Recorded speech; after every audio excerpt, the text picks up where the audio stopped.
আসসালামু আলাইকুম দর্শক, নুরস মমের আরও একটি নতুন পর্বে আপনাদেরকে স্বাগতম। আজকের আয়োজনে বাচ্চাদের জন্য খুবই পুষ্টিকর এবং মজাদার একটি মাছের রেসিপি নিয়ে হাজির হয়েছি। এইভাবে একবার মাছ রান্না করে খাওয়ালে বাচ্চারা বারবার খেতে চাইবে এবং বাচ্চাদের দ্রুত ওজন বৃদ্ধি পাবে। তাহলে আর কথা না বাড়িয়ে সরাসরি চলে যাচ্ছি মূল রেসিপিতে। তো এজন্য আমি এখানে নিয়েছি এক টুকরা পাঙ্গাস মাছ।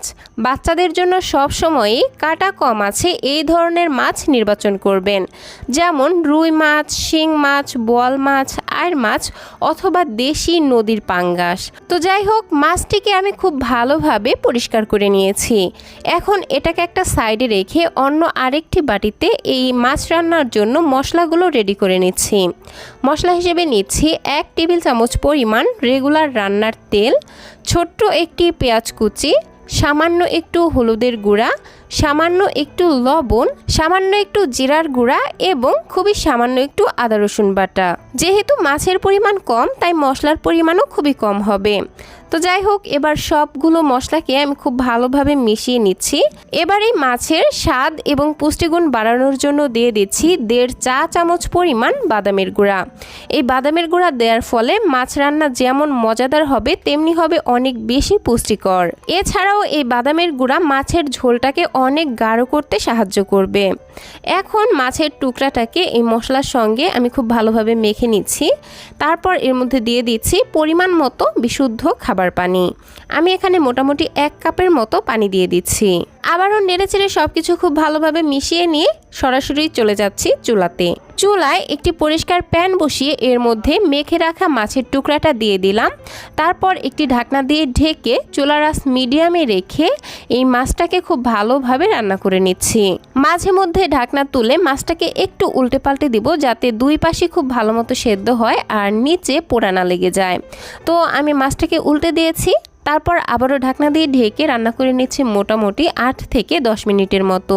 একটু সময় নিয়ে মাছটাকে রান্না করতে হবে যেন মাছটা খুব ভালো মতো সেদ্ধ হয় আর নরম হয়ে আসে, কারণ নরম না হলে ছোট বাচ্চারা কিন্তু মাছ খেতে পারবে না। তো যাই হোক, আমি 10 মিনিট পর ঢাকনাটা তুলে নিয়েছি আর দেখতেই পাচ্ছেন মাছটা কিন্তু খুব ভালোভাবে সেদ্ধ হয়ে গেছে আর ঝোলটাও ঠিক এইরকম গাঢ় হয়ে এসেছে। আর ঠিক এরকম অবস্থায় আমি চুলা থেকে নামিয়ে নিচ্ছি। বাদামের গুঁড়া দেওয়ার কারণে কিন্তু এই ঝোলটা এতটা গাঢ় হয়েছে আর এটা খেতেও কিন্তু অনেক বেশি টেস্টি এবং হেলদি। যে বাচ্চারা মাছ খেতে চায় না তাদেরকেও যদি এইভাবে মাছ রান্না করে দেন, বাচ্চারা কিন্তু চেটে পুটে প্লেট খালি করে দিবে। তো যাই হোক, আমি এখন আমার ছেলেকে খাওয়াতে চলে যাচ্ছি। পরিমাণ মতো ভাত, মাছের পিস আর ছোট্ট একটি বাটিতে মাছের ঝোল নিয়ে নিয়েছি। আরও নিচ্ছি ছোট্ট এক টুকরা লেবু। এখন আমি এই ভাতগুলোকে হাতের সাহায্যে একটু চটকে নিব, যাতে বাচ্চার খেতে সুবিধা হয়। ডক্টরেরা বাচ্চাদেরকে 7 মাস বয়সের পর থেকেই মাছ খাওয়াতে বলে থাকেন। সেক্ষেত্রে প্রথম দিকে কিন্তু এই রেসিপিটা ফলো করে বাচ্চাকে মাছ খাওয়াতে পারেন।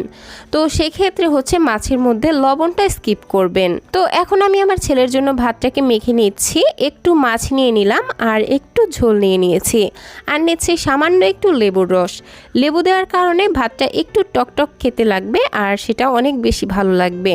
আর একই সাথে ভিটামিন সিও বাচ্চা পেয়ে যাবে। তো দর্শক, এই ছিল আমার আজকের আয়োজন। ভিডিওটি ভালো লাগলে প্লিজ একটি লাইক দিবেন এবং যাওয়ার আগে সুন্দর একটি কমেন্ট করে যাবেন। বাচ্চাদের জন্য এরকম আরও নিত্য নতুন সহজ এবং পুষ্টিকর খাবারের রেসিপি পেতে প্লিজ আমার চ্যানেলটিকে সাবস্ক্রাইব করে পাশের ঘন্টাটি বাজিয়ে অলে সেট করে রাখবেন পরবর্তী ভিডিওর নোটিফিকেশন সবার আগে পাওয়ার জন্য।